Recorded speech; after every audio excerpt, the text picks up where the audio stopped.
11 मार्च को पूरे भारत वर्ष में शिवरात्रि महापर्व बड़ी ही धूमधाम से मनाया जाएगा।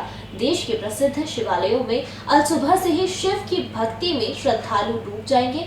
ऐसे ही बड़वाहा में देश के सबसे बड़े 11 फीट 3 इंच के शिवलिंग है। कहते हैं कि ये देश के सबसे बड़े शिवलिंग है। महाशिवरात्रि पर्व पर सुबह से ही शिवालयों में विशेष पूजन आरंभ हो जाएगा। बड़वाहा में महाशिवरात्रि पर्व पर भोले शंकर की पूजा अर्चना का दौर शुरू हो चुका है। हर कोई भगवान शंकर को मनाने के लिए शिव मंदिर में पहुंचने लगा है। वहीं बड़वाहा नगर से 3 किलोमीटर की दूरी पर नावघाट खेड़ी में श्री अच्युतानंद संन्यास आश्रम में भारत का सबसे बड़ा शिवलिंग है, जिसकी ऊंचाई 11 फीट 3 इंच है और वजन 1000 किलोग्राम। नर्मदा नदी में एक ही पत्थर से स्वनिर्मित होना इस शिवलिंग की विशेषता है।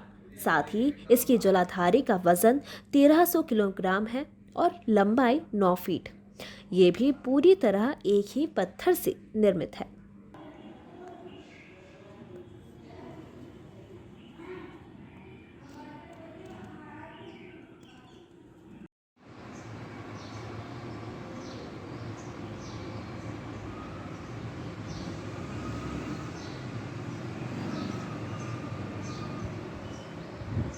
मेरा सौभाग्य है कि मैं पिछले 35 वर्षों से बड़वाह के श्री अच्युतानंद आश्रम से जुड़ा हुआ हूँ।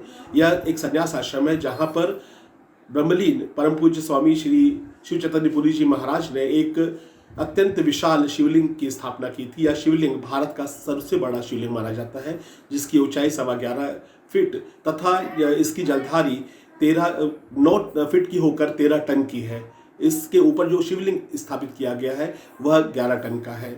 इस तरह विश्व के जो बड़े शिवलिंग हैं उसमें इस शिवलिंग का नाम आता है। यह शिवलिंग भवभावेश्वर के नाम से जाना जाता है। इसकी विशेषता यह है कि इसके स्पर्श मात्र से आपके दैहिक, दैविक और भौतिक तीनों तापों का निवारण होता है। यहाँ दर्शन करने के लिए प्रतिवर्ष हजारों श्रद्धालु पहुँचते हैं और भवभावेश्वर के दर्शन करके अपनी मनोकामनाओं को पूरी करते हैं। क्योंकि ये बहुत बड़ा आकार का शिवलिंग था, इसकी जलधारी जो थी वो जयपुर से बनकर आई थी और उसको यहाँ लाने में एक बहुत बड़े ट्रॉले का इस्तेमाल किया गया था। यहाँ आने के बाद में जब शिवलिंग की स्थापना का समय था, उस समय 3 क्रेन जो थी वो उस शिवलिंग को उठाते समय टूट गई थी और उसके बाद में फिर ओम नमः शिवाय के सतत जाप के साथ में इस अत्यंत विशाल शिवलिंग की स्थापना परम पूज्य स्वामी श्री शिव चैतन्यपुरी जी ने की थी।